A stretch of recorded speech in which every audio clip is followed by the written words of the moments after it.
What's good, Steelers Nation? My name is Jack Sperry, and this is Steelers Talk. On today's show, I'm going to be answering your questions on the weekly Steelers Talk mailbag on the Steelers Talk live show every single Wednesday. Really do appreciate all the support and all the people that sent in questions. So if any of these questions are outdated, that's just because we're filming this on Wednesday. So go ahead and click that subscribe button right now to join the most interactive YouTube channel for the Steelers here on the platform. We have videos every single day. I try to respond to as many comments as possible. We have a Steelers Talk live show where you get to ask your questions, and we have a great time talking Steelers football. So if you want to join a great community of Yinzers that love the black and gold, go ahead and click that subscribe button for me right now.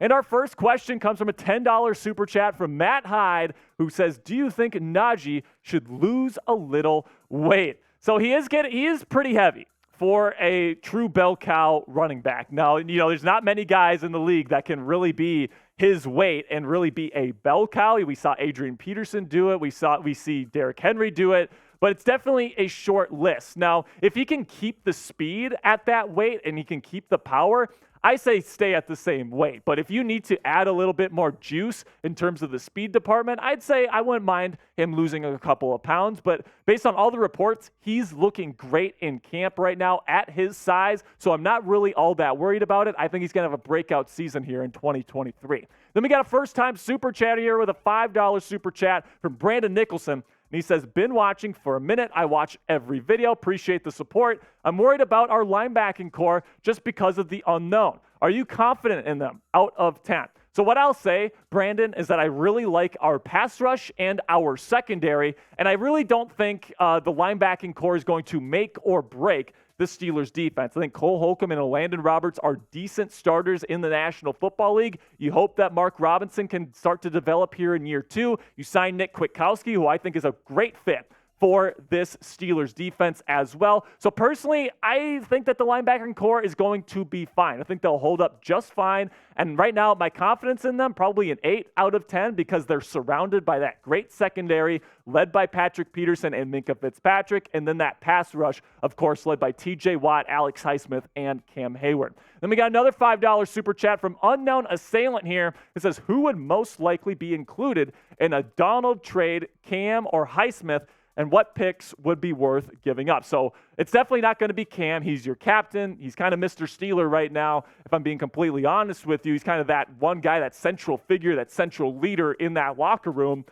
So it's probably Highsmith just because he's a free agent. The Rams have the cap space to give him the money that he wants. And if the Steelers aren't willing to pay a higher contract on Highsmith, that might make more sense. However, I think that a contract extension with Highsmith will get done this offseason. And I don't really think Cam or Highsmith are going to be trade pieces in a potential Aaron Donald trade. I would say Diontae Johnson actually would be a lot more likely than either Cam or Highsmith here in this scenario. Then we got a $5 super chat from Dominic Schrader who says, cut Montravius Adams and Gunner, trade 2 seconds, Levi, and Larry O for AD. I don't hate that. Second-round picks are obviously not as valuable as first-round picks. And then, Montravius Adams and Gunnar Olszewski, you can save a little bit of cap space by getting rid of them. They're probably not going to play much this year. I absolutely agree with cutting those two gentlemen. But as for the trade compensation, I wouldn't hate that whatsoever. Would the Rams accept that for arguably the best defensive player that has ever played? I don't know. It would certainly be a great trade by Omar Khan, but I guess we'll see what the Rams feel there at the trade deadline. Then we got a question from Henry Davids here, who says, if Canada is going to be prioritizing the run game this year, would it make sense for the Steelers to sign another running back like Kareem Hunt or Ezekiel Elliott?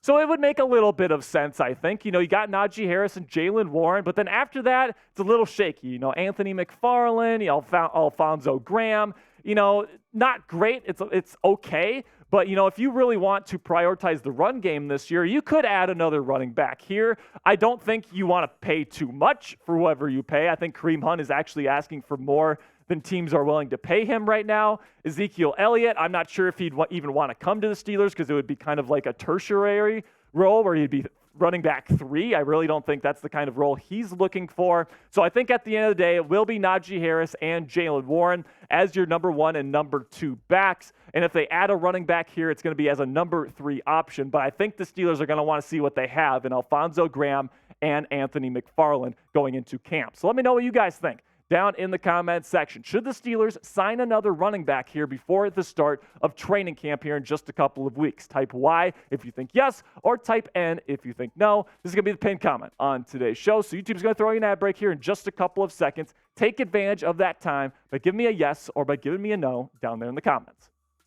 Then we got a question from Ben Santegolo. I hope I'm saying that right, my man. He says, how would you rate the Steelers' offensive line rebuild in the offseason? So if I'm rating it on like a scale of 1 to 10, I'd probably give it an 8 or a 9, right? I really liked Broderick Jones coming out of Georgia. I loved the Isaac Seumalo pick up there in free agency. I thought the contract was really good for the team as well. I like the fact that they're keeping Mason Cole and James Daniels in their same spots this year. And then, the right tackle spot, Chukwuma Okorafor is fine, I suppose. I guess we'll have to see how he does coming up here in 2023. So although it's not going to be the best offensive line in the league this year, I think it's going to be serviceable enough for Kenny Pickett to show what he can do and for the run game to have success here in 2023. Then we got a question from Bub Michael H. He says, my friend is a Browns fan. Gross. He says the Browns will sweep the Steelers. Is he right? God, I hope not. God, I could not handle Matthew Peterson, our Browns host, if they ended up sweeping the Steelers this season. I hope they win at least one. I think that in the AFC North, these games are bloodbaths. They're really grinded out kind of games. It's going to come down to really the run game. It's going to come down to defense. And I think that the Steelers have really good players on both of those categories there. So it's really going to come down to Deshaun Watson and how well he plays here. Coming off his second season after taking off an entire season. So I'm definitely going to be interested to see how Deshaun Watson does. If he stinks, the Browns will stink. But if he's good, the Browns are going to be pretty darn good. Then we got a question from Dan the Pitt fan who says, what % chance do you give Kenny Pickett to be a top 10 quarterback in the NFL next year? So top 10, I'm talking about like star level quarterback here. One of the best quarterbacks in the National Football League in his second year. I'm going to give him about a 20% shot, okay? A 20% chance to be a top 10 quarterback. I think he's got the skill set necessary. I think he needs to get better in the pocket presence department. He needs to get a lot more comfortable with pressure, in my opinion. But he's got some of the skills that you really look for. He's got the toughness. He's got a lot of the accuracy as well. He's a great playmaker outside of the pocket. The skill set's there, but, I think that the Steelers are really going to be trying to prioritize the run game this year, so the opportunities might not be as nice for Pickett. But at the end of the day, I'm going to give him a 20% shot at being a top 10 quarterback. Let me know what you guys think down there in the comment section by scaling it 0 to 100. What is the % chance that KP turns into a star here in his second season? Question here from Joe. I think that's a Joe I. And he goes, okay, let's just say Mitchell Trubisky and Mason Rudolph were not on the Steelers roster. What players would you like to see as the Steelers QB2 and QB3? So out of the options available, Carson Wentz, Ben Roethlisberger. I don't really know. There's not a whole lot of great quarterbacks out there right now. So if I can't have those guys, not a whole lot of great options out there. But, I think Mitchell Trubisky, Mason Rudolph, they're fine for what they are. They're backups, and then they're an emergency quarterback. So I'm cool with what the Steelers have right now. If they weren't there, the Steelers would be in big trouble in that department. But lucky for us, that's not the case. Then we got a question from J.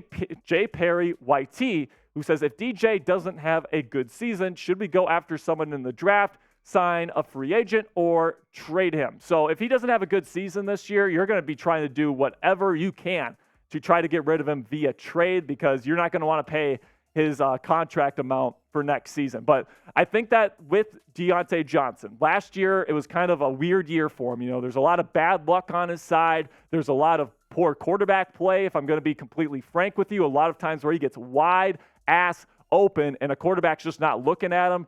There's a bunch of different examples here, but I thought he played really well last season. And it just a lot of bad luck happened, a lot of poor quarterback play, and unfortunately that's just the way it rolled. And then we got another question here from Derek Chance, another one on wide receivers. He says, if both Allen Robinson and Calvin Austin III are good this year, could Diontae Johnson be a trade piece at the deadline? I would say so. Yeah. If the Steelers as a team aren't doing all that well, and Calvin Austin III and Allen Robinson are playing really well, and Diontae Johnson just isn't, I would say DJ would then be a trade candidate. But I don't think that that's going to happen. I think he's going to have a great season here in 2023 alongside George Pickens. I think the Steelers wide receivers are just fine right now. So should the Steelers trade wide receiver Diontae Johnson in your opinion? Not do you think he will get traded? Would you do it if you were the GM? Type T if you would trade him, or if you would pass on a trade here, type P down there in the comments. Let me got a question from Steelers Dad. He says, should we pursue Malik Willis if TN drops him? So Tennessee. I mean, sure, as a third quarterback, emergency quarterback, if you really like him that much, I'm probably not going to trust him to even be my backup quarterback this year, if I'm being completely honest with you. I just haven't seen enough from him right now to trust him on an NFL field. And as a developmental piece, I would probably keep him around. But my guess is Tennessee will keep him around for a little longer, at least as a practice squad player, because, I mean, the potential there is through the roof with a guy like Malik Willis. All right, that's going to be it for today's mailbag. Really do appreciate all the support and all the questions. If you want to get a question on next week's Steelers Talk Live show, make sure to tune in next Wednesday where we'll be covering those questions live for you. Really do appreciate the support. I will see you guys later. And as always, here we go, Steelers.